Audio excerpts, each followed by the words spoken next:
Hey guys, Thunder E here, and Marian was trying to solve a Rubik's Cube. Almost got it. Yeah, he's pretty close. Welcome back to our professional photographer review of smartphones, and this time it's the Pixel 3, or at least the Pixel 3 XL in this case. How's it going, Marian?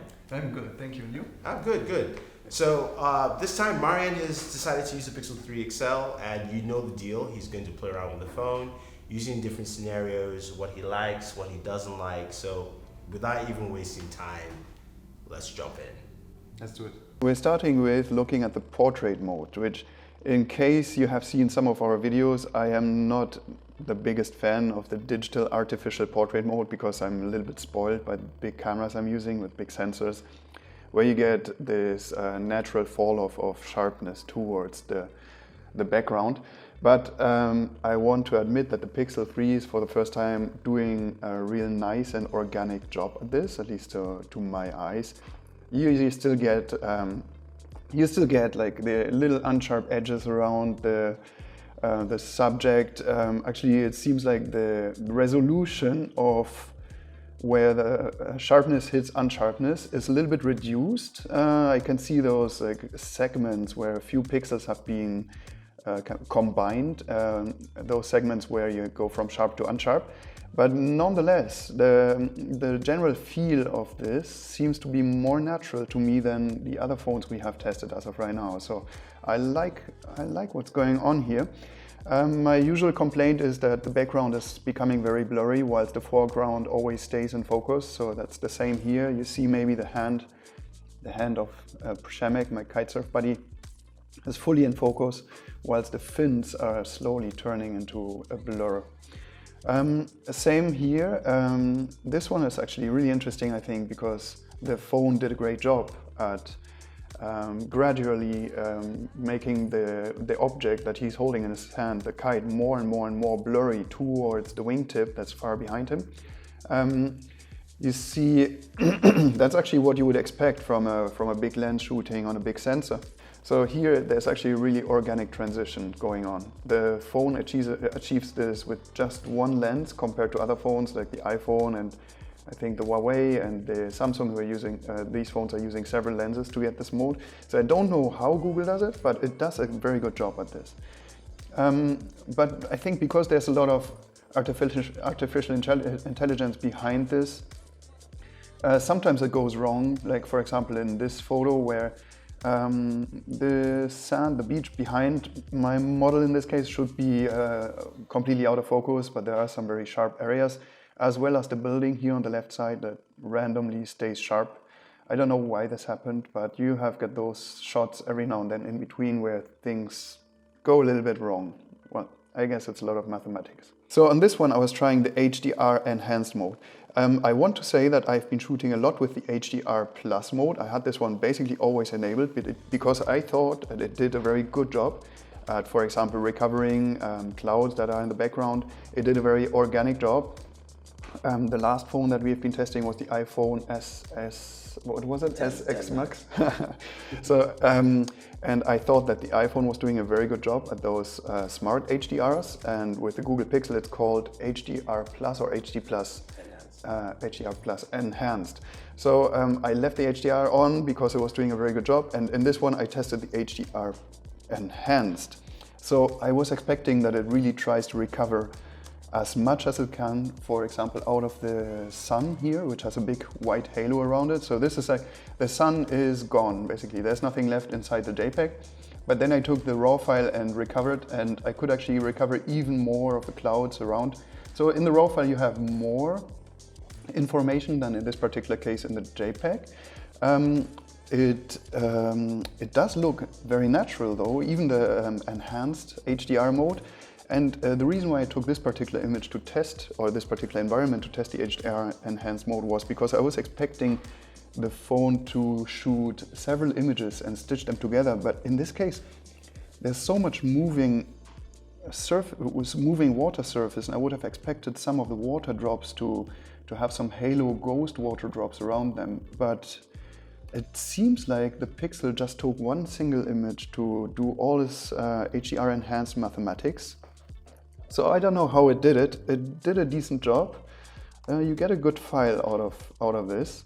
The only downside about the HDR Enhanced mode is that the phone is thinking about your photo for about a half second or maybe even a second after you did the shot, and then only you can take another photograph. The phone does a terrific job at shooting at dark and night times. This particular shot has, I had a fun party, a Halloween party. This is DJ Confetti, who has been playing for 9 hours straight, which is just amazing. So, and I shot everything always in RAW and JPEG mode. So, and as I said earlier, the regular HDR mode was always on because I thought it did a great job.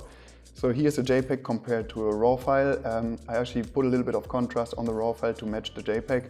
Both of the files look very good. No complaints about JPEG compression or actually artificial sharpening or whatsoever. Just interesting on this one is that the HDR naturally recovers the highlights that are actually difficult to recover manually in my program Capture One that I used to use for my RAW files. So yeah, the phone does a great job at giving you nice JPEGs even at nighttime. Okay, and on these photos I'm looking at the nighttime mode, which is quite an amazing thing because it seems like the phone is sort of scanning the environment that you're shooting. I am very impressed by whatever the phone was able to capture because like you see my friends being lit up by a candle basically. I am not used to seeing skin tones whenever a picture has been taken with a candlelight.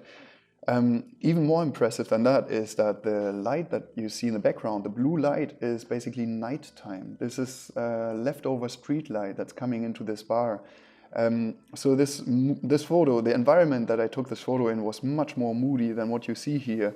I would almost go ahead and say like it was looking like this to the human eye, or even like this. So that's amazing, and to the point that I'm almost wishing or I am wishing that the phone did not think about it that hard, because I want to be able to capture the mood, and the nighttime kind of destroys it a little bit for me, because you get a real natural, like a real neutral file out of an environment that is dark and moody. So the mood is being removed, and it gives you some sort of like scan of the nighttime environment that is completely unreal. So maybe it's a software thing. Maybe it would be a good thing for Google to give you two versions of the photo, where one version is like the moody version, the other version is the enhanced or whatever, the recovered version. So maybe they can work on that, and maybe it's just a software thing. But as of right now, the nighttime mode is giving me a little bit too much. Here, this shot I took. I just wanted to show you this one as a comparison between a JPEG and a RAW file, just to look at textures maybe and grain. I think that the Pixel JPEGs look great. You don't necessarily need to shoot RAW files unless you really want to like be able to recover highlights and shadows. I'm not concerned about the JPEGs. There's not so much sharpening as in other phones that we have tested, so it keeps a little bit of an organic feel to the photos. Apparently the lens is just better than for example LG's lens. There were a few images, especially in dark environments, where I shot compared the RAW files and the JPEGs, and there were a few moments where the JPEG just compressed certain areas of the image and made them very flat. But that's really nothing I'm really concerned about. So I mean, if you consider shooting in a professional manner, then always shoot RAW files. But the JPEGs of the Google Pixel 3 look pretty good. So the self-portrait lens, the front-facing camera, has a wide-angle lens, which is awesome. It's really fun. I wish it was on the back of the phone, because I don't usually take selfies, but I did one just to prove that there is one this wide-angle camera. Here you see RAW file compared to JPEG. Weirdly, all of the RAW files that I've shot have a little bit different proportion than the JPEG. I do not know why, but it's just a fact that it is like that. I wanted to show you this one in particular quickly because it is shot in backlight environment, and backlight is always a tricky one for cameras to handle, and the Google camera does really well. So I'll just increase the contrast a little bit, make it a little bit darker maybe, a little vignette, like the small things to make the photo a little more dramatic maybe. Saturation, they come a little bit gray as RAW files, but that's okay, you can always crank up the saturation. And now I'll actually make it even a little more dark for the sky. And I wanted to show you that the shadows, here in this case my face and my wetsuit, you can still go ahead and recover them, which is great. Phone does a good job. RAW files are looking good. The lens seems to be pretty sharp. So yeah, I'm satisfied with whatever I'm seeing here. So you've seen Marian's thoughts on the Pixel 3 XL, and it sounds like you really like this phone. Yeah, I do like this phone. It was really fun to work with. Fun to dive into the ocean with, but also one of the reasons why this video is coming so late is because we actually fried basically 2 Google Pixel 3 cameras, phones. The IP68 rating on this thing is whack, it's false. Do not put this thing in water because most likely your USB ports will not work, so it was hard for us to transfer the files over. Yeah. And speaking of that, file naming is absolutely terrible. Yeah, it's not good. It's really not good. On my shoots, I always have a person called Digital Tech who is dedicating his day to organizing files, troubleshooting the camera if necessary, and taking care of color profiles. The Google Pixel file names are all over the place. It's a real mess. The Digital Tech would never work with me again, basically. And also, like when you start editing photos inside the phone, then they come out without color profile, which is interesting, unexpected. But still, it still doesn't take away from like the quality of the camera. It's really fun to work with. I like a few little things inside the camera that, for example, the exposure point is sticky. Yeah. So like you hit a cloud or whatever, and then you move the phone, and it's going to stick to that point. But it's really clever. Lots of artificial intelligence in there. Yeah, Google software, I think they've done a good job. You like the portrait mode. I did, yes. The night shots you like, but you'd rather have it keep some of that mood in there as well. It seems to be trying really, really hard to give you rather a scan of the environment than actually a moody representation of what you're taking a photo of. So before we wrap up, you really like this phone. Does this beat out the Huawei? Mind you, we've not done the Mate 20 Pro yet. This is the P20 we tried, so... well, it does take great photos. It's really fun to take photos with as well. Bursts are really fun, and like, especially when you're doing like action sports, like kite surfing, the bursts are really great. But when I first held the Huawei in my hands and I was looking at the screen at the photos, I was like, wow, this is actually coming really close to like a little, what do they call it? The little like point and shoot camera. Whilst this one feels like a cell phone camera, but a very good cell phone camera. And especially like there's a brain behind this one. So that's where actually Google might be even like superior to my DSLR camera, because my DSLR doesn't think about my files in the same manner as the Google phone does. So something's happening there. So there you have it. He likes the phone, he's enjoyed it. We of course need to fix the IP68 rating. Yes.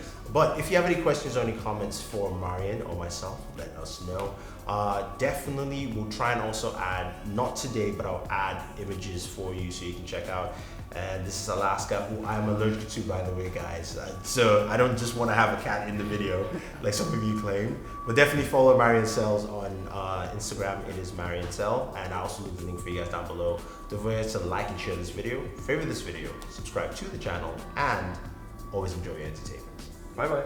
Bye.